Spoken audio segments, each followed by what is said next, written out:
नमस्कार सभी को। मैं doctor Neha, female fertility specialist, Bharat homeopathy से। आज के इस वीडियो में हम बात करेंगे जेनाइटल ट्यूबरकुलोसिस के बारे में। यानी एक महिला के जो जेनाइटल ऑर्गन्स होते हैं, जो कि वजाइना, सर्विक्स, गर्भाशय यानी कि यूट्रस, गर्भाशय नली यानी कि फेलोपियन ट्यूब्स और अंडाशय यानी कि ओवरी।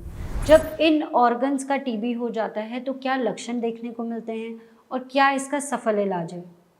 कई बार ऐसा होता है जब हम महिला को पहली बार बताते हैं कि आपके इन ऑर्गन्स में टीबी है, तो इंसान ये सोचता है कि क्या यहाँ पे भी टीबी हो सकता है। जी हाँ, यहाँ पे भी टीबी हो सकता है। और यहाँ क्या, बॉडी के किसी भी ऑर्गन में टीबी हो सकता है, दिमाग से लेकर, हड्डियों से लेकर, आंतों से लेकर, स्किन से लेकर।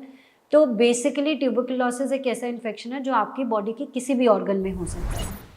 दूसरी इम्पॉर्टेंट बात, हमारे भारत में ट्यूबरकुलोसिस एक बहुत कॉमन इन्फेक्शन है और हमारी जो भारत है, ऐसी बहुत सारी स्कीम्स है जो इस बीमारी को तेज़ी से ख़त्म करना चाहती है हमारे देश में। तो इसकी जितनी ज़्यादा अवेयरनेस पेशेंट्स में होगी उतना अच्छा होगा। कई बार पेशेंट्स ये बात मानते ही नहीं कि नहीं, टीबी तो बस फेफड़ों में होता है, ऐसे यहाँ तो टीबी होता ही नहीं है। तो सोचिए कि आम उम्र में लोग कितना, हम अवेयरनेस नहीं है, लोग जानते नहीं हैं कि एक्चुअली जेनाइटल ऑर्गन्स में भी टीबी हो सकता है। अब हम बात करते हैं कि पता कैसे चलता है कि पेशेंट को जेनाइटल टीबी है। कई बार क्या होता है, क्योंकि पेशेंट को कोई सिम्टम्स नहीं होते हैं इसके, एक महिला नॉर्मल ज़िंदगी जी रही होती है, नॉर्मल साइकिल्स आते हैं, तो पता नहीं चलता इस इन्फेक्शन के बारे में। अधिकतर पता तभी चलता है जब फीमेल जो है ट्राई कर रही है कंसेप्शन के लिए, यानी माँ बनने की कोशिश कर रही है, पर सारी चीज़ें नॉर्मल होने के बाद भी वो फेल हो रही है और माँ नहीं बन पा रही हैं। तो और कई बार लक्षण भी होते हैं, कई बार हमें ये देखने को मिलता है कि महिला का वज़न कम हो रहा है और कभी-कभी रात में फ़ीवर चढ़ जाता है और शरीर में दर्द है, थकान जैसे सिम्पटम्स हैं और पेट के निचले हिस्से में हल्का-हल्का दर्द रहता है। और कई बार साइकिल्स भी गड़बड़ हो जाती है, साइकिल्स भी फ्लो कम हो जाता है या साइकिल्स में भी दिक्कत होती है या गंदे पानी की शिकायत होने लगती है, यानी कि लिकोरिया की शिकायत होने लगती है।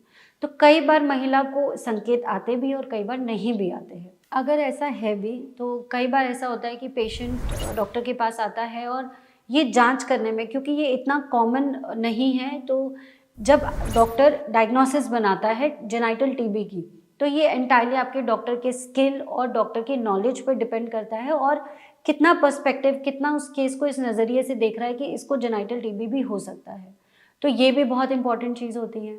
अब हम बात करते हैं जांचों की। तो एक नॉर्मल सबसे पहले हम जांच कराते हैं, वो होता है ट्रांसवेजाइनल सोनोग्राफी यानी टीवीएस।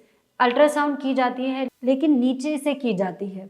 अब जब हम इस तरीके की दूरबीन की जांच करते हैं तो हमें ये दिखता है कि ट्यूब्स जो हैं, यानी अंडाशय नली जो है वो पूरी तरह ख़राब हो गई है। यूट्रस जो है अंदर से पूरा इन्फ्लेम हो जाता है।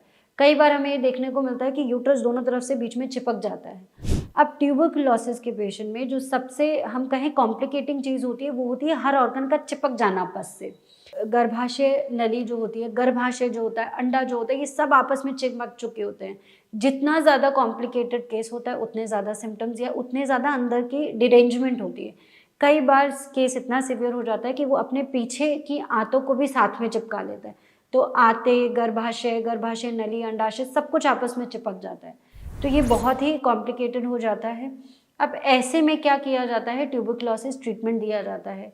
ये फर्स्ट लाइन ऑफ ट्रीटमेंट होता है और कभी भी अगर आपको पता चलता है जेनाइटल टीबी आपको है, तो इस ट्रीटमेंट से घबराना नहीं है। ये बहुत ज़रूरी है ट्रीटमेंट लेना और ये ट्रीटमेंट गवर्नमेंट सेंटर्स में या और भी दूसरे सेंटर्स में दिया जाता है। ये ट्रीटमेंट लगभग 3 से 6 से 9 से महीने तक चल सकता है और कई बार 12 महीने तक भी चलता है। ये जैसे-जैसे आप जाँच कराते रहते हैं वैसे-वैसे हम डिसाइड करते हैं कि कैसे आगे ट्रीटमेंट चलेगा आपका। साथ ही साथ अगर आप एंटी ट्यूबरकुलस ट्रीटमेंट ले रहे हैं, एटीटी ले रहे हैं, तो आप डिफ़ॉल्टर मत बनिए। आपको जितनी दवा प्रिस्क्राइब की गई है उतनी समय-समय पे लेते रहिए।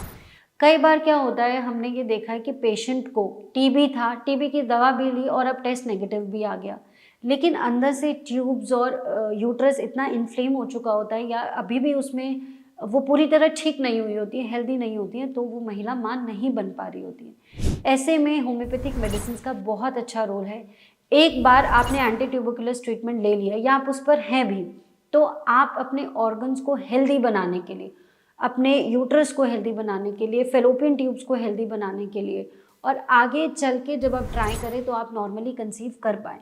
इन सब चीज़ों के लिए होम्योपैथिक मेडिसिन आप ले सकते हैं, उसका बहुत अच्छा रिजल्ट है। अधिकतर मैंने ये देखा है कि अगर आपको जेनिटल ट्यूबरकुलोसिस है, आपने ट्रीटमेंट भी लिया और टीबी ठीक भी हो गया, तो भी उस महिला को बहुत परेशानी होती है नेचुरली कंसीव करने में, और उसका कारण यही होता है कि जो फेलोपियन ट्यूब्स होती हैं वो हेल्दी नहीं रहती हैं। तो होम्योपैथिक मेडिसिन लेकर आप नॉर्मली कंसीव कर सकते हैं। अगर आप भी जेनिटल ट्यूबरकुलोसिस के पेशेंट हैं और अब आपको कुछ समझ नहीं आ रहा कि आपको आगे क्या करना है, तो आपको भारत होम्योपैथी टीम से कॉन्टैक्ट करना है, हमारे साथ अपनी सारी रिपोर्ट शेयर करनी है, दवाइयाँ शेयर करनी है जो आप ले रहे हैं, अपना केस पूरी तरह आप शेयर करेंगे, तो हम आपको पूरी तरह आपकी मदद करेंगे कैसे आप नेचुरली और नॉर्मली माँ बन सकते हैं। Thank you.